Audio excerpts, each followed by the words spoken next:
ಹಿಡಿಬೇಕು ಅಂತ ಕನಸುಗಳಂಥ ಜನ ಯೋಗ್ಯರಿಗೆ ಮತ ಹಾಕುವಂಥದ್ದು ಕೆಲಸ ಮಾಡಿದ್ರೆ ಇದು ಬದಲಾಗ್ತದೆ, ಇಲ್ಲಾಂದ್ರೆ ಇಲ್ಲ. ಅಲ್ಲಿ ಮರ್ಯಾದಸ್ಥರು ಬರೋಕ್ಕೆ ಸಾಧ್ಯನೇ ಇಲ್ಲ. ಯಾಕಂದ್ರೆ KPSC ಜನರ ಒಂದು ಸದಸ್ಯ ದುಡ್ಡು ಕೊಟ್ಟು ಬಂದಿರ್ತಾರೆ, ಅವ್ರು ದುಡ್ಡು ಮಾಡ್ಕೋತಾರೆ. ಮತ್ತು ಅದೇ ರೀತಿ ಅಧಿಕಾರಿಗಳು ಸಹಿತ ಬರೋ ದುಡ್ಡು ಕೊಟ್ಟು ಬಂದಿರ್ತಾರೆ, ಅದಕ್ಕೆ ದುಡ್ಡು ಮಾಡ್ಕೊಳ್ತಾರೆ. ಆಗ ಸರ್ಕಾರ ನಿರ್ವೀರ್ಯವಾಗಿ ನಿಲ್ತದೆ. ಯಾಕಂದ್ರೆ ಇಷ್ಟೆಲ್ಲ ನಡೆದ್ರು ಸುಮ್ಮನೆ ಅರ್ಥೇನೋ ಅವ್ರಿಗೂ ಪಾಲು ಹೋಗಿರ್ತದೆ. ಹೀಗಾಗಿ ಇಡೀ ಈ ನಾಡಿನ KPSC ಎಕ್ಸಾಮ್ ಕೊಡುವ ಮಕ್ಕಳ ತಂದೆ ತಾಯಿಗಳು, ಮಕ್ಕಳು ಅದು ಯುವಕರಾಗಿರ್ತಾರೆ. ಅವರು ಯೋಗ್ಯರಾಗಿ ಮಾಡಲಿ.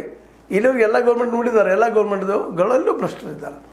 ಒಬ್ಬರದ್ದಲ್ಲ, ಕಾಂಗ್ರೆಸ್ ಇರಲಿ, BJP ಇರಲಿ, JDS ಇರಲಿ, ಯಾರೋ ಇರಲಿ, JDS ಸಜ್ಜನಿಲ್ಲ, ಎಲ್ಲರೂ ದುಡ್ಡು ಮಾಡ್ಕೊಳ್ಳೋರಲ್ಲ, ಹಿಂದೆ ಮಾಡ್ಕೊಳ್ಳೋದು ದಾಖಲೆಗಳಿದ್ದಾವೆ ಎಲ್ಲರದ್ದು.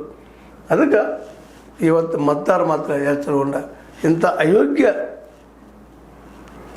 ಸರ್ಕಾರದ ರಾಜಕಾರಣಿಗಳನ್ನ ಮನೆಗೆ ಕಳಿಸೋದು ಕೆಲಸ ಆದಾಗ ಮಾತ್ರ ಪರಿವರ್ತನೆ. ಇಲ್ಲಾಂದ್ರೆ ಹಿಂಗೆ ಹೇಳೋದು, ನಾವು ಹೇಳೋದು, ನಿಮ್ಗೆ ಕೇಳೋದು. ಯಾವ ಕೋರ್ಟ್ಗೆ ಹೋದ್ರೆ ಪಾಪ ಅವ್ರು ಏನು ಮಾಡ್ತಾರೆ, ಇದು ಕಾನೂನೊಳಗೆ ಡಿಸೈಡ್ ಮಾಡಬೇಕು. ಅವ್ರಿಗೆ ಕಾನೂನು ಮಾಡೋಕ್ಕೆ ಬರೋದಿಲ್ಲ. ವಕೀಲರಿಗೆ, ನಮ್ಮ ಜಡ್ಜಸ್ಗೆ ಕಾನೂನು ಮಾಡೋಕ್ಕೆ ಬರೋದಿಲ್ಲಂದ್ರೆ ಇದು ಕಾನೂನು ಇಂಟರ್ಪ್ರೇಟ್ ಮಾಡಬೇಕು. ಕಾನೂನು ಬದಲಾವಣೆಗೆ ಹೋದ್ರೆ ಮತ್ತೆ ಮೇಲೆ ಕೇಸ್ ಆಗ್ತದೆ. ಹೀಗಾಗಿ ಅವರು ರಿಸ್ಕ್ ತೊಗೊಳಕ್ಕೆ ಹೋಗೋದಿಲ್ಲ.